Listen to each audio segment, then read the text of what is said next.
And for more on the Romney-Santorum struggle, what's left of it, I'm joined by Craig Crawford, politics blogger on craigcrawford.com and author of The Politics of Life. There it is, right on your screen. Craig, thanks so much for joining us. You know, I think the fat lady is hoarse, don't you think? She's been singing so much the last week or so. Well, she keeps singing, but this thing doesn't end. I mean, we keep saying it just won't go away. You and I have had the same conversation. I don't want anybody to stop viewing. We've had the same conversation. How many weeks now? This game is over. This game is over, and it just doesn't end. What is keeping it going right now? Well, I think, the media wants a story, and so as long as there are a couple of candidates in there throwing bombs like Santorum, then they're going to keep covering it. But we have got, surely, I know we've got a few more Groundhog Days coming, but this one really is getting a little bit ridiculous. And the thing about Mitt Romney is he's got to now face the difficult choice we've discussed before of how to keep himself interesting against a president who controls the agenda and can get in the news cycles whenever he wants. This is going to be a very interesting turning point for Mitt Romney to see what kind of general election candidate he's going to be. Craig, can I just disagree with you about one little thing? You said keep himself interesting. I think it's going to be make himself interesting. I'm not sure he's ever been interesting, and I think that's the problem. In a way, this is a bad sequel to a bad movie. I mean, we just keep rerunning these tapes of Mitt Romney, and there's no passion, there's excitement. Look, we already know he's the Etch-a-Sketch candidate. He's waiting to shake that Etch-a-Sketch. I don't know, maybe I'm dating myself, but I remember the Etch-a-Sketch toy. It's great. You can shake it, erase the image. He wants to recreate himself, and he's waiting to be able to do that, but Rick Santorum won't let him. So Rick Santorum is destroying their November possibilities, isn't he? Yes, and as a side note, if I can indulge, I just today discovered that Etch-a-Sketch in 2001, the company that makes it, moved the factory to China, by the way. Does Mitt Romney own it? I mean, maybe this is one big ad for Etch-a-Sketch. It's a Bain & Company private equity investment. Right. But when we look at what Romney faces within his own party and looking ahead to the general election, he's got a lot to do, and he needs to get started. I mean, we've talked a lot about women voters. Obviously, that's a problem for the Republicans. Latino voters is a desperate problem for Republicans. And then Romney's got to worry about these very conservative voters that just are not warming up to him. And when we look at these primaries, we can look at the demographics of a state and see what's going to happen the last few weeks.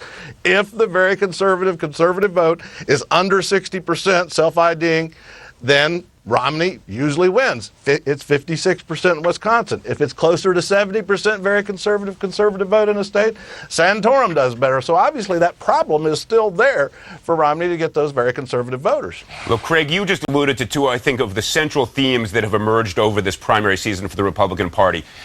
Mitt Romney wanted desperately to talk about the economy. Rick Santorum and the theological foundation of his party have dragged him into a veritable war on women and a war on immigration. And two key voting blocks that will be perhaps outcome determinative in November, women and minority Latino voters in particular, who had been reservoirs of support for Republican presidential candidates when they've been able to win, are clearly drifting away. We saw that in the poll data coming out just past couple days. Women in particular leaving the Republican Party by droves. How does Mitt Romney believe he can recover from that after this primary season?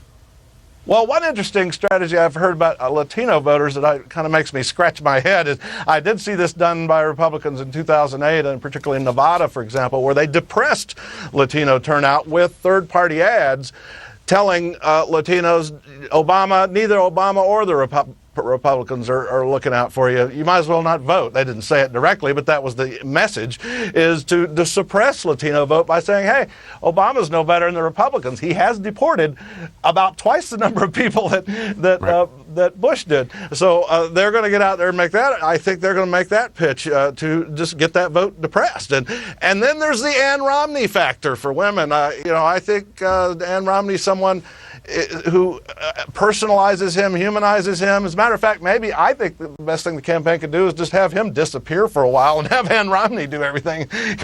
Somebody say, well, where's your husband? Oh, he's not here right now, but I want to talk to you about that. Right. Well, Craig, I think that might be a good strategy. I think the other way they could do that is make her the vice presidential candidate, because I don't think there's any question. She is emerging as the more potent of the campaigners, clearly has a genuine appeal to people, bridges that gender gap that is so problematic for the Republicans Republican Party right now. But I will tell you, this primary season has been the death knell, I believe, of the Republican Party's capacity to claim that it has a large umbrella welcoming in women, minorities, and in fact, the only people they're really appealing to right now, men over 50. Long run, that's not a good political strategy. Anyway, Craig Crawford, politics blogger on CraigCrawford.com, author of The Politics of Life. Many thanks. Good to be here.